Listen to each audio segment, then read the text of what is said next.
Horrid Henry's haunted house. No way! Shrieked Horrid Henry. He was not staying the weekend with his slimy cousin Stuck-up Steve, and that was that. He sat on the back seat of the car with his arms folded. Yes, you are, said Mom. Steve can't wait to see you, said Dad. This was not exactly true. After Henry had sprayed Steve with green goo last Christmas and helped himself to a few of Steve's presents, Steve had sworn revenge. Under the circumstances, Henry thought it would be a good idea to keep out of Steve's way. Now, Mom had arranged for him to spend the weekend while she and Dad went off on their own. Perfect Peter was staying with Tidy Ted, and he was stuck with Steve. It's a great chance for you boys to become good friends, she said. Steve is a very nice boy. I feel sick, said Henry, coughing. Stop faking, said Mom. You are well enough to play football all morning. I'm too tired, said Henry, yawning. I'm sure you'll get plenty of rest at Aunt Ruby's, said Dad firmly. I'm not going, howled Henry. Mom and Dad took Henry by the arms, dragged him to reach Aunt Ruby's door, and rang the bell. The massive door opened immediately. Welcome, Henry, said rich Aunt Ruby, giving him a great smacking kiss. Henry, how lovely to see you, said Stuck-up Steve sweetly. That's a very nice second-hand jumper you're wearing. Hush, Steve, said rich Aunt Ruby. I think Henry looks very smart. Henry glared at Steve. Thank goodness he'd remembered his school shooter. He had a feeling he might need it. Goodbye, Henry, said Mom. Be good. Ruby, thank you so much for having him. Our pleasure, lied Aunt Ruby. The great door closed. Henry was alone in the house with his arch enemy.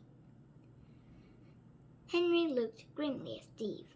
What a horrible boy, he thought. Steve looked grimly at Henry. What a horrible boy, he thought. Why don't you both go upstairs and play in Steve's room till supper's ready, said Aunt Ruby. I'll show Henry where he's sleeping first, said Steve. Good idea, said Aunt Ruby. Reluctantly, Henry followed his cousin up the wide staircase. I bet you're scared of the dark, said Steve. Of course I'm not, said Henry. That's good, said Steve. This is my room, he added, opening the door to an enormous bedroom. Horrid Henry stared longingly at the shelves filled to bursting with zillions of toys and games. Of course, all my toys are brand new. Don't you dare touch anything, hissed Steve. They're all mine, and only I can play with them. Henry scowled. When he was king, he'd used Steve's hat for target practice. They continued all the way to the top. Goodness, this old house was big, thought Henry. Steve opened the door to a large attic bedroom with brand new pink and blue flowered wallpaper, a four-poster bed, an enormous polished oak wardrobe, and 2 large windows. You're in the haunted room, said Steve casually. Great, said Henry. I love ghosts. It would take more than a silly ghost to frighten him. Don't believe me if you don't want to, said Steve. Just don't blame me when the ghost starts failing. You're nothing but a big fat liar, said Henry. He was sure Steve was lying. He was absolutely sure Steve was lying. He was 1,000,000% sure that Steve was lying. He's just trying to pay me back for Christmas, thought Henry. Steve shrugged. Suit yourself. See that stain on the carpet? Henry looked down at something brownish. That's where the ghost vaporized, whispered Steve. Of course, if you're too scared to sleep here. Henry would rather have walked on hot coals than admit being scared to Steve. He'd yawn as if he'd never heard anything so boring. "I'm looking forward to meeting the ghost," said Henry. "Good," said Steve. "Supper, boys," called Aunt Ruby. Henry lay in bed. Somehow he survived the dreadful meal and stuck of Steve's bragging about his expensive clothes, toys, and trainers. Now here he was, alone in the attic at the top of the house. He jumped into bed carefully, avoiding the faded brown patch on the floor. He was sure it was just spilled cola or something, but just in case. Henry looked around him. The only thing he didn't like was the huge wardrobe opposite the bed. It loomed up in the darkness at him. "You could hide a body in that wardrobe," thought Henry. Then rather wished he hadn't. "Oh!" Henry stiffened. Had he just imagined the sound of someone moaning? Silence. Nothing, thought Henry, snuggling down under the covers. Just the wind. Oh! This time, the moaning was a fraction louder. The hairs on Henry's neck stood up. He gripped the sheets tightly. "Ah!" Henry sat up. "Ah!" The ghostly breathy moaning sound was not coming from outside. It appeared to be coming from inside the giant wardrobe. Quickly, Henry switched on the bed light. "What am I going to do?" thought Henry. He wanted to run screaming to his aunt, but the truth was, Henry was too frightened to move. Some dreadful moaning thing was inside the wardrobe, just waiting to get him. And then Horrid Henry remembered who he was, leader of a pirate gang, afraid of nothing except injections. "I'll just get up and check inside the wardrobe," he thought. "Am I a man or a mouse?" "Mouse," he thought. He did not move. "Wah!" moaned the thing. The unearthly noises were getting louder. "Shall I wait here for it to get me, or shall I make a move first?" thought Henry. Silently, he reached under the bed for his pusher. Then slowly he swung his feet over to the bed. Tiptoe, tiptoe, tiptoe. Holding his breath, Horrid Henry stood inside the wardrobe. "Ha, ha, ha, ha!" Henry jumped. Then he flung open the door and fired. Splat! "Ha, ha, ha, ha!"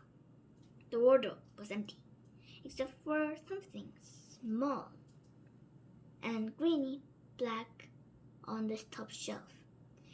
It looked like it was. Henry reached up and took it. It was a cassette player covered in green goo.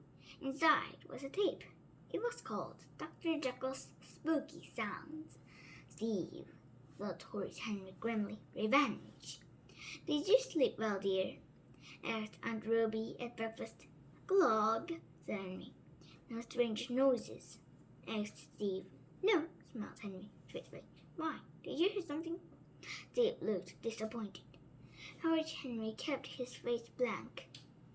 He couldn't wait for the evening. Horrid Henry spent a busy day. He went ice skating, he went to cinema, he played football. After supper, Henry went straight to bed. "It's been a lovely day," he said, "but I'm tired. Good night, Aunt Ruby. Good night, Steve." "Good night, Henry," said Ruby. Steve ignored him. But Henry did not go to his bedroom. Instead, he sneaked into Steve's. He wriggled under Steve's bed and lay there waiting. Soon Steve came into the room. Henry resisted the urge to reach out and see Steve's skinny leg. He had something much scarier in mind. He heard Steve putting on his blue bunny pajamas and jumping into bed. Henry waited until the room was dark. Steve lay above him, humming to himself. "Doo-be-doo-be-doo-doo," sang Steve slowly. Henry reached up and ever so slightly poked the mattress. Silence. "Doo-be-doo-be-doo-doo," sang Steve a little more quietly. Henry reached up and poked the mattress again. Steve sat up. Then he lay back. Henry poked the mattress again, ever so slightly.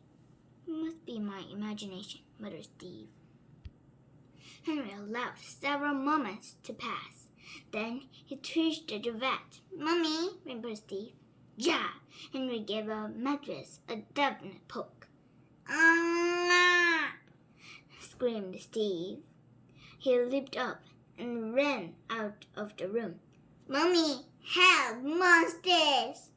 Henry scrambled out of his room and ran silently up to his attic.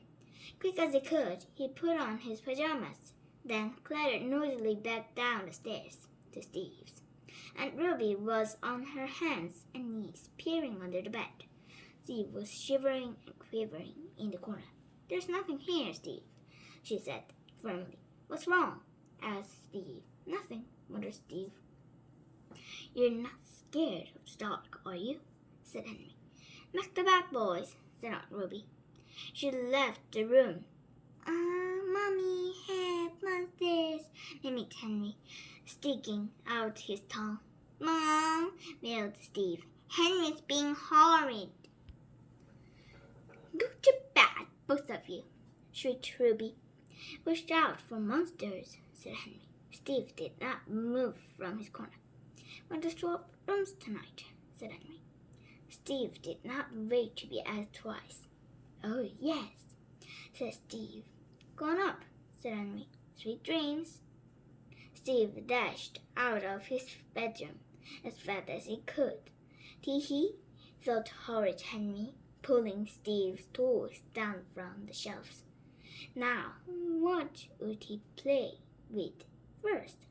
Oh, yes, he left a few spooky sounds of his own under the attic bed, just in case.